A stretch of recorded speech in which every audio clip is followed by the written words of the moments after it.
Oke, lanjut ya. Oke, Mas. Oke, sebentar. Kemarin saya itu udah dapat ini kenapa jadi ganti kos saya kok lupa itu. Eh, Karena ada tangan teta. ya Kan dia maunya mintanya memang cube. gitu supaya jadi tangan. Enggak kenapa kok nggak langsung aja sinnya gitu loh. Kok nggak beasin theta gitu aja. Kayaknya sih karena ini lintasan partikel ya. Kalau nggak salah lintasan partikel itu oh iya betul. Ini kan integral kan terhadap lintasan partikel. Iya. Ah, lintasan partikel arahnya itu BH cos theta. Sorry. Jadi ini ke arah arah ke sini itu arah cos theta-nya. Arah sin theta tegak lurus dengan ini. Jadi mana ya? Saya baru ingat ya. Jadi kalau arah cos sin theta-nya ya arahnya ke atas. Ke atas atau ke bawah lah, pilih salah satu. Oke. Jadi jadi kenapa harus integral terhadap cos theta? Padahal di sini sin theta karena kita pengennya integralkan eh, kita ingin mengintegralkan terhadap lintasan partikel. Lintasan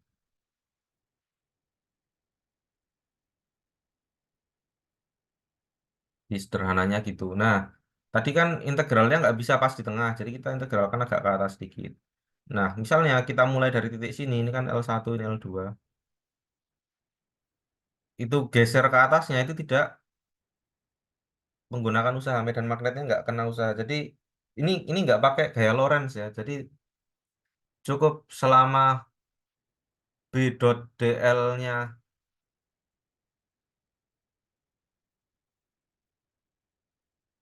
tidak sama dengan nol, kita sebut dia melakukan usaha. Sebenarnya yang mungkin termnya harusnya bukan usaha sih ya, cuman dia pakai istilahnya pakai work sih di sini. Dia bilang kita membawa magnetic pole of unit strength. Jadi itu maksudnya kayak muatan magnet. Of unit strength. Iya, maksudnya itu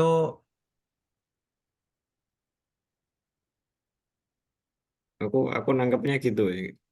Eh, kita membawa monopol, terus besar muatannya, muatan dalam tanda kutipnya itu satu. Jadi eh, B terus dikalikan sama muatan muatan monopolnya dikalikan cos theta dl itu sama dengan usaha dalam tanda kutip gaya magnet. iya iya bukan pakai Q lah ya, berarti apa Q M gitu. Iya, Bisa. Ya, bisa lah. Iya iya. Oke. Jadi yang di sini nggak ada usahanya karena nggak ada medan, medannya cuma sampai ke sini. Ini kita ambil nah, titiknya tutup cukup jauh. Gitu. Terus kita integralkan dari sini ke sini dan kita nggak bisa integralkan di sini ya langsung. Yang jelas kalau dia balik ke awal, nah ini kita anggap nol. Jadi integral tertutup B dot dl-nya dengan nol. Wah ya, emang nol ya. Iya, ini makanya mirip. Berarti kalau del dot B dot dl-nya nol, berarti del cross A, del cross B. Huh. Ini asumsinya dia ya. Jadi dia pakai penurunan ini gitu. Aku nggak tahu seberapa valid ini, tapi ya oke lah. Kita anggap karena kita nurunkan dia dari persamaannya dia, ya kita anggap bener dulu lah ya. Jadi setahu asumsinya kayak gini sih. Tapi jangan-jangan nanti nggak kayak gini ya. Coba dulu kita lanjut. Jadi kalau kita integralkan lintasannya ini dan set sama dengan nol, berarti kan ini misalnya ini satu, 2, 3, 4 kan berarti sama dengan kalau misalnya C itu komponen ya. C1 tambah C2 tambah C3 tambah C4 sama dengan nol. Nah, C1 itu jelas sama dengan nol karena nggak ada medan magnetnya. C2 itu sama dengan integral apa tadi BH cos theta BL dari L1 sampai L2. Dan sisi BH-nya nggak sama dengan nol karena dia tidak di titik median. C3 itu sama dengan B0 Z searah ya kali QM-nya 1. Nah, C4 itu sama dengan nol. C4 itu sama dengan nol karena dia di median. Nah, akhirnya kita dapat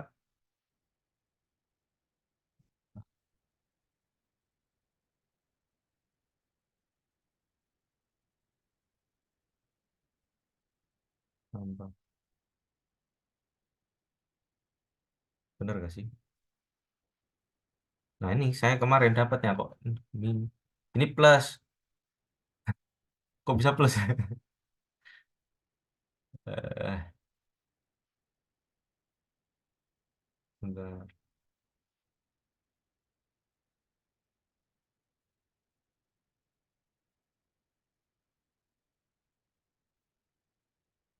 Nah, soalnya lihat on the last leg no work because no current has been linked. Oke. Oh, oke ya ya. Maksudnya no current has been linked itu ini kan persamaan itu ya persamaan ampere. Ya nggak sih? B dot DL sama dengan I kan, minol I. Nggak ada arus, berarti minol Oh I-nya iya, sama dengan nol. B dot DL sama dengan nol. Sehingga total work around the loop must be nil. Must be equal to zero. Nah kan, dapatnya kok. Dapatnya kok positif. Harusnya ini minus loh. Ya nggak sih? Oh, nggak ding. Ya, sorry, sorry. Salah aku. Aku tahu, aku tahu. Ininya minus. Ininya minus. Soalnya dari positif Z ke nol ya.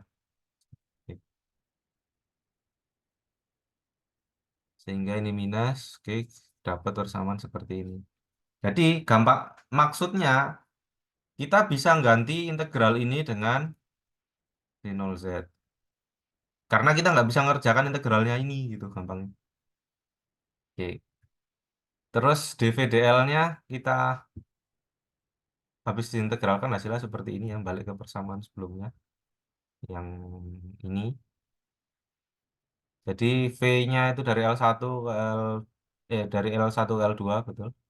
Terus ini hasil integralnya adalah minus Q per M tan theta B0Z gitu.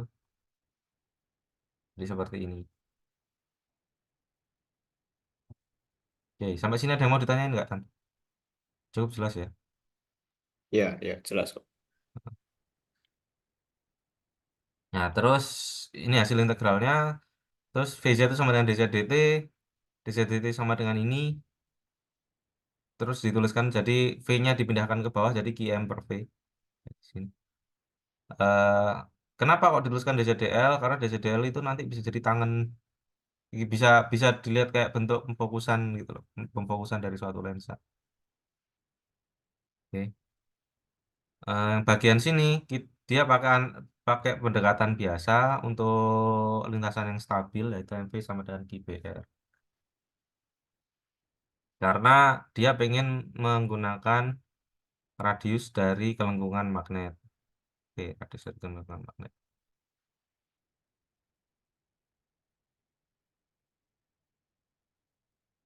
Oke. Nah, jadi ini kayak bisa dibilang apa ya? DZDL itu kan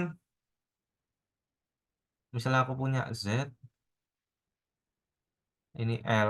Jadi L itu arah lintasan partikel ya, ingat ya. Z itu arah aksialnya. Misalnya ada punya yang aku punya seperti ini. Ah, di sini misalnya L1, di sini misalnya L2, maka DZDL L1 itu kayak gini.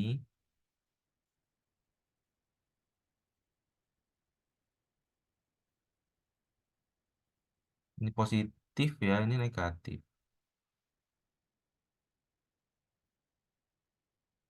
Nah, ini kan berarti kan minus. Ini dikurangi plus, hasilnya kan negatif. Kalau kalau kasusnya seperti ini. Negatif kalau negatif jadi plus. Jadi nanti akan dapat nilai plus gitu. Jadi ini maksudnya ini bentuk yang seperti ini itu adalah pemfokus.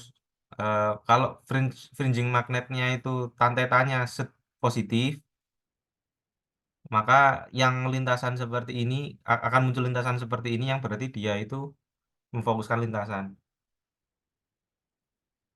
Ya, maksudnya kan ada ini dia berusaha naik ke atas karena melewati fringing field dia turun ke bawah lagi. Jadi dia terfokuskan. Eh, eh, di clear dulu ya.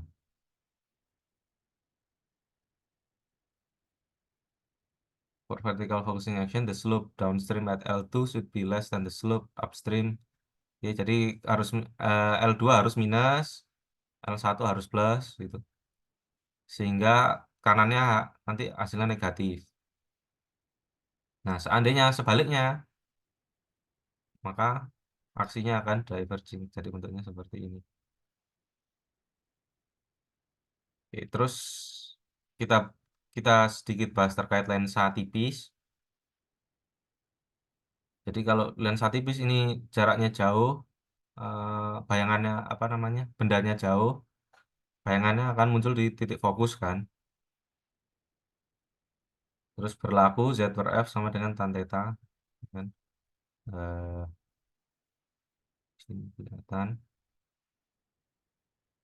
ini ya, ini Z. Jadi Z per F sama dengan tan theta. Sehingga untuk sudut kecil tan tetanya sorry tan V ya. Untuk sudut kecil V-nya tan V-nya mendekati V terus ditukar sehingga dapat relasi seperti ini.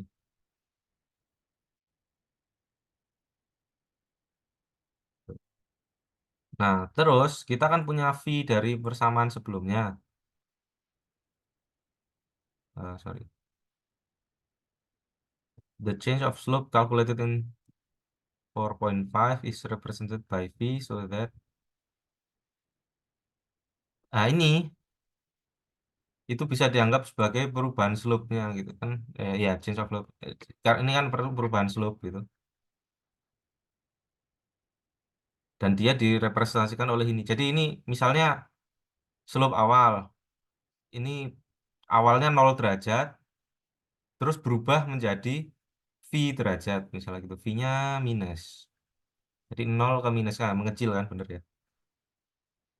Jadi dari 0 ke minus.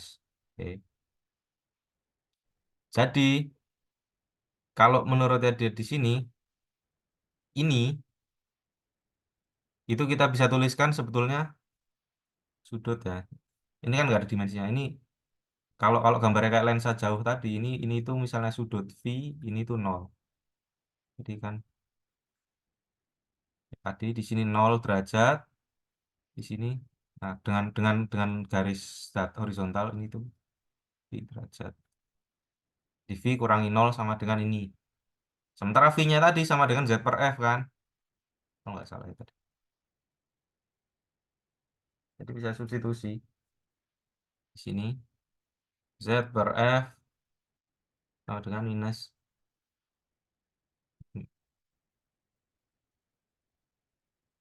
Z per R tan theta. Kita dapat F sama dengan R per tan theta. Minus kan? Oh iya, minus R per tan theta. Nah, kita bisa tahu dengan analisis ini pendekatan ya, karena dia asumsinya lensa tipis. Sebetulnya kan fringing field itu bukan lensa tipis. Kita bisa tahu fokusnya di mana dengan relasi seperti ini. Dan jari-jari magnet, kemudian tan theta, seberapa miring permukaan magnetnya, seberapa slanted tadi itu. The minus sign indicating axial focusing when theta is positive. Oke. Ya, karena harus minus ya. Kalau nggak minus berarti kan tadi slope-nya nggak mengecil. Nah, lihat the solution involves a swindle and hence the result is only approximate. Jadi ya kayak tadi. eh, ini cuma pendekatan. Nggak, intinya asumsinya benar jika bridging field itu benar-benar step function kayak tadi indeks biasnya naik tiba-tiba yang menghasilkan hard edge. Dan ini hanya mungkin kalau dia itu sangat tipis ya, sangat gapnya sangat tipis, sangat-sangat rendah, sangat sempit itu. Dengan eh, practical finite gap in the principal finite azimuthal length. Eh, jadi maksudnya apa ya?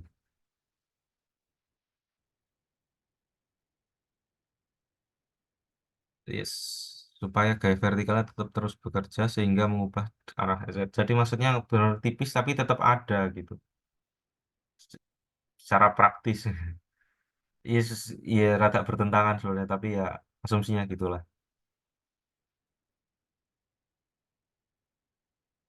Nah, kalau soft edge beneran ya mau nggak mau harus pakai numerical integration.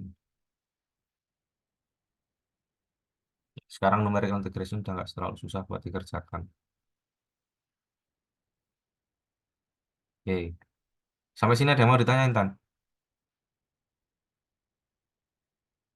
Eh, Berarti FZ itu sebenarnya eh kayak itu arbitrary number gak sih? Maksudnya itu angka yang kita ciptakan untuk menggambarkan focusing quality dari edge magnet. Sebetulnya nggak bener kalau dari 47 ini udah nggak jadi arbitrary, Tan. Tergantung kita ngeset R sama tantetanya nanti. Bisa dilihat di sini ya. Eh, ini loh. Mungkin ini lebih jelas. Ini kan dapat R nanti dari ini akan dapat Ya. R. Nah, ini kan kita ngeset seberapa dia slanted kan dari tanteta ini. Hmm. Tantetanya positif. Iya, oke. Kalau kasus seperti ini tantetanya positif sehingga ya, kita bisa lihat dia itu focusing atau defocusing dari sini. Dari sini juga. Jadi kalau tantetanya negatif, sorry, kalau tetanya negatif, tan teta kan jadi negatif. Ya. Jadi FZ-nya nanti akan positif gitu. Jadi, dia bisa F-nya itu bisa pindah ke kiri atau ke kanan tergantung tetanya positif atau negatif gitu loh. Hmm, oke Art, oke. nah, artinya nanti jadi muncul yang ini tadi. Kalau kalau kayak gini kan, nah kalau tetanya positif, dia axially focusing. Nah, kalau tetanya negatif, dia axially defocusing kayak gitu loh. Karena posisi fokusnya pindah dari kanan ke kiri kayak tadi gitu. Nggak benar-benar arbitrary. Jadi F-nya itu ya kalau dengan pendekatan ya ini pendekatan ini dia tergantung pada ini kamu miringin seberapa gede tetanya yang ini dengan dan juga jari-jarinya ini berapa. Kalau itu udah fix ya dengan pendekatan tadi tetanya ya fix dinilai sekian gitu. Makanya nanti kalau di sini nanti tetanya tak hingga kalau sini.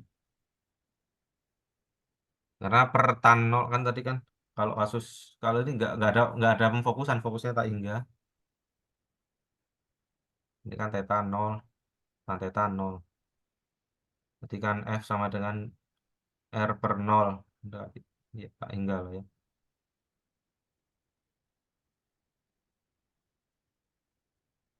Jadi kalau di sini nggak ada pemfokusan sama sekali titik fokusnya nggak ada. Kalau kayak gini tahu kan jadi positif tak hingga jadi kurvanya itu kayak kurva tangan. Ini sepertangan dia kurvanya aku lupa kalau sepertangan kayak gimana. Kalau tangan itu kan kurvanya kayak gini kan. Theta seret. Jadi kalau nol, kalau kalau kalau di seper mungkin kebalikannya ini kali ya. Tapi dari titik positif itu tembusnya ke negatif. Jadi nggak lewati nol dulu gitu loh.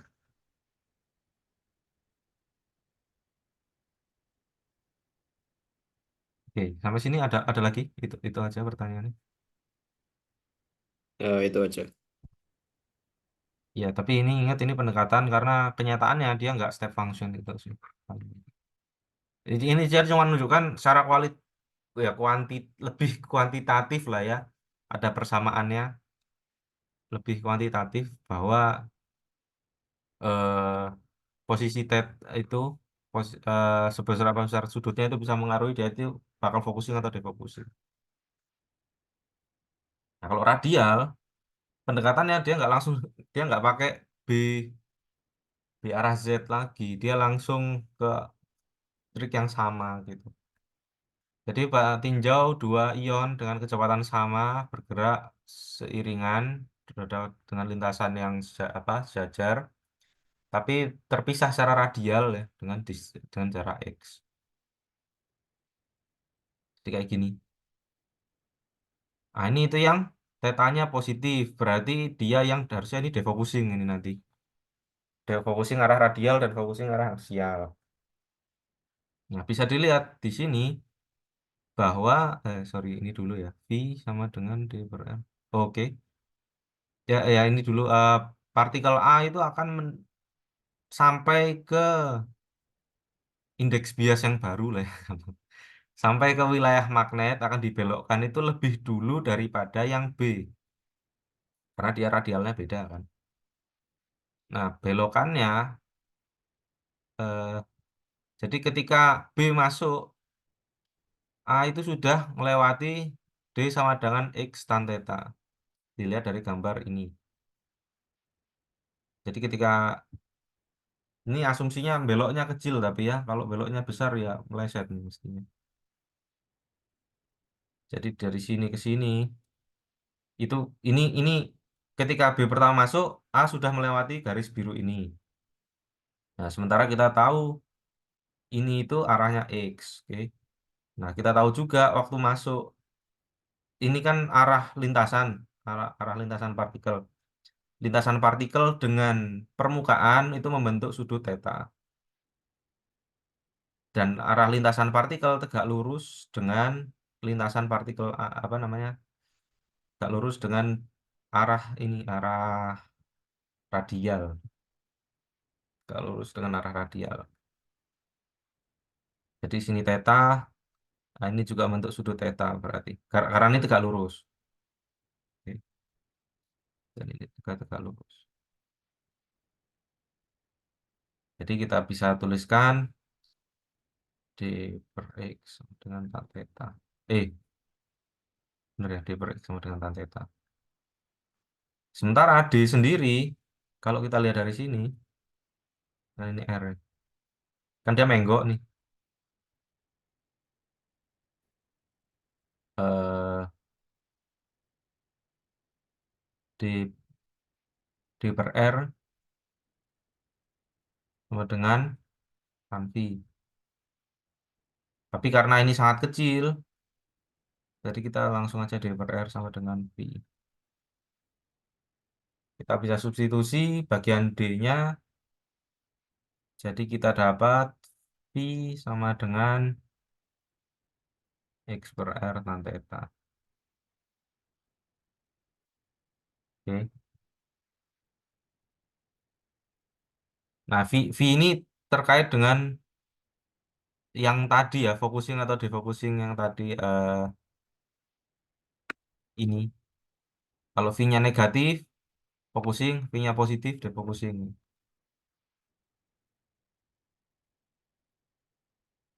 Atau gampangnya kita kita gantikan ke F dulu kayak tadi.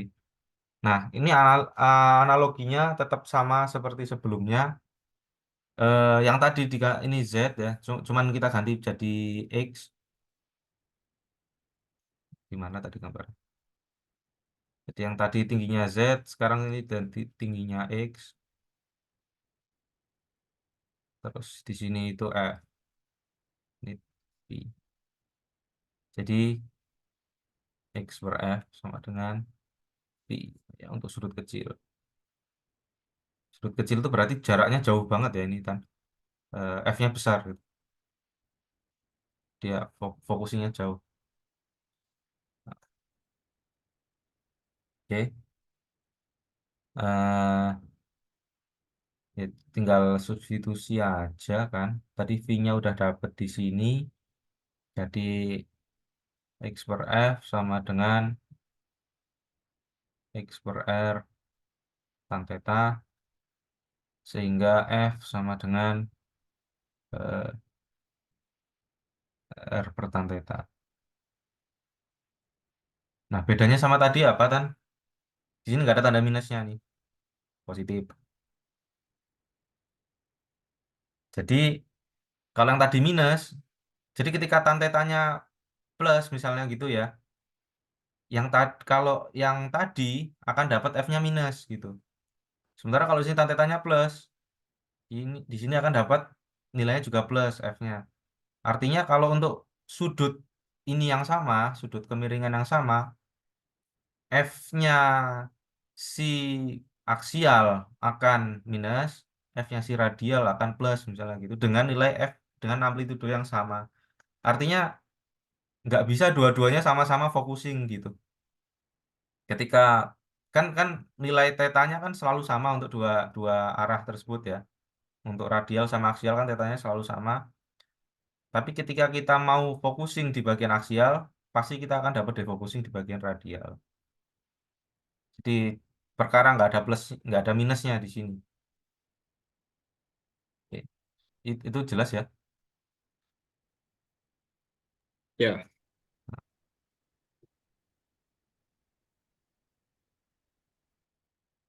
Oke, jadi this is an important phenomenon for some varieties of accelerator. Menggunakan sedikit apa seberapa porsi besar ya, sebagian besar dari focusing dari localized lens.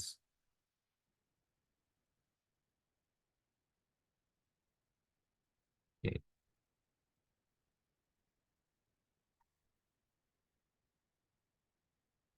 bentar, tadi yang bilang belum belum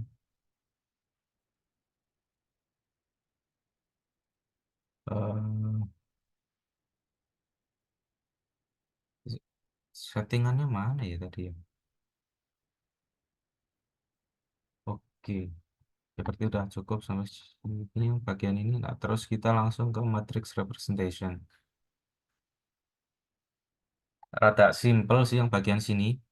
Jadi ceritanya kayak yang melewati suatu fringing field, yang apa yang melewati suatu lensa gitu ya langsung. Jadi fringing fieldnya bertindak seperti lensa, oke.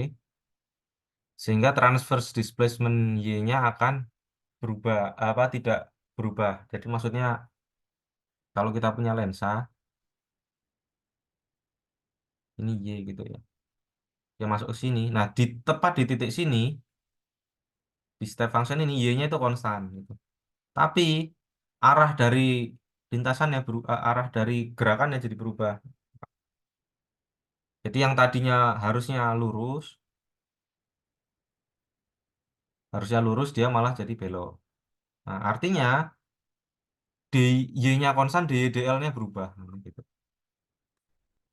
Y sama dengan satu. Sementara slope-nya DL ini berubah sejumlah yang proporsional dengan transverse displacement. Oke, ya karena ini ya. nah, aku mau ngambil minum dulu, Oh Mas. ya ya, monggo monggo. Oke, saya tunggu ya.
Oke, jadi ini dia memprediksi DYDL-nya Ya namanya DDL ya berarti tergantung L ya. Karena dia step gitu jadi gampang integralinnya kan. Langsung ini adalah DDL. Tergantung pada L dan tergantung pada Y.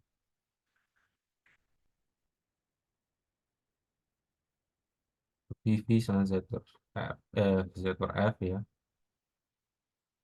Jadi ya langsung aja eh, bisa tuliskan dalam persamaan seperti ini. Eh,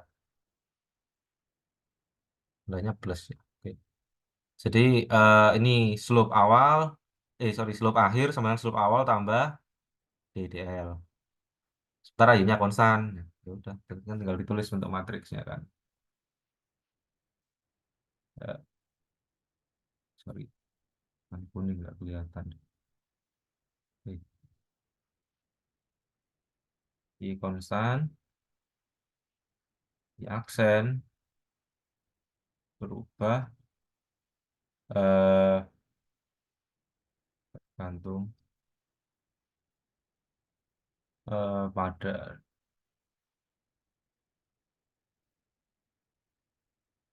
eh nilai ya di dalamnya juga ya istilahnya apa, tergantung fokus nih lupa deh.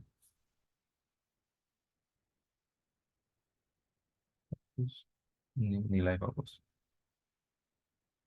Ini perubahan DYDL itu V ya. Jadi kita bisa langsung ganti ini Y per F. Jadi berubah sebesar.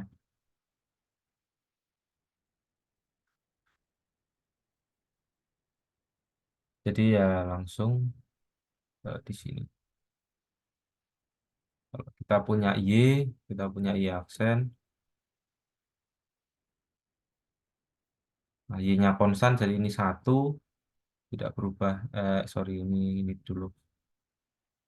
Y nol, Y aksen nol. Terus ini berubah sebesar awal eh, yang ininya sama, satu. Ini berubah sebesar Y per F, Y nol per F. Jadi ini akan jadi seperti F.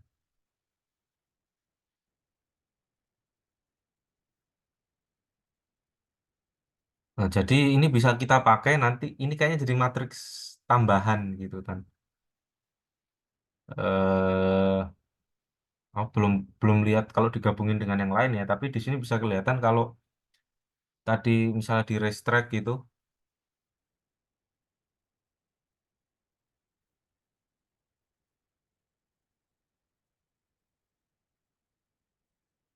misalnya kayak gini ya. Kan tadi kan kita udah ini bagian pertama ya, fokusin apa komponen satu gitu. Terus ini komponen dua. Nah, waktu lewat sini tadi itu nggak diapa-apain gitu sebelumnya di babak sebelumnya. Nah, karena ini menggok, jadi ini akan ada tambahan. Jadi mestinya sih ini matriksnya bakal dikali gitu. Ketambahan matriks lagi. Jadi untuk ngitung mungkin yang tadi akan sedikit berubah. Oke, ini tinggal 5 menit mungkin pembahasannya sampai sini ya. Kalau ada mau diskusi yang lain kan, ini Nah, kami kita tahu belum dulu.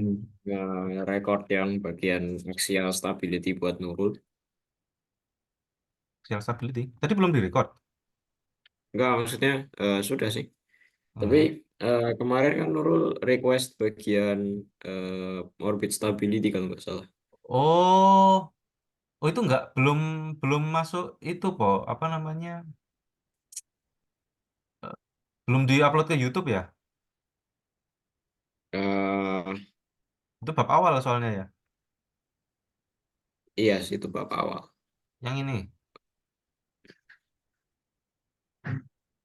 eh,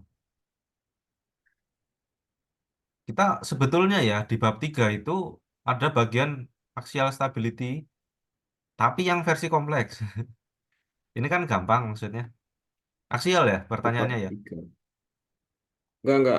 Dia cuma bilang orbit stability ternyata. Hmm. Nggak, kalau kalau yang ini kan oke, pokoknya belum diupload ke YouTube ya.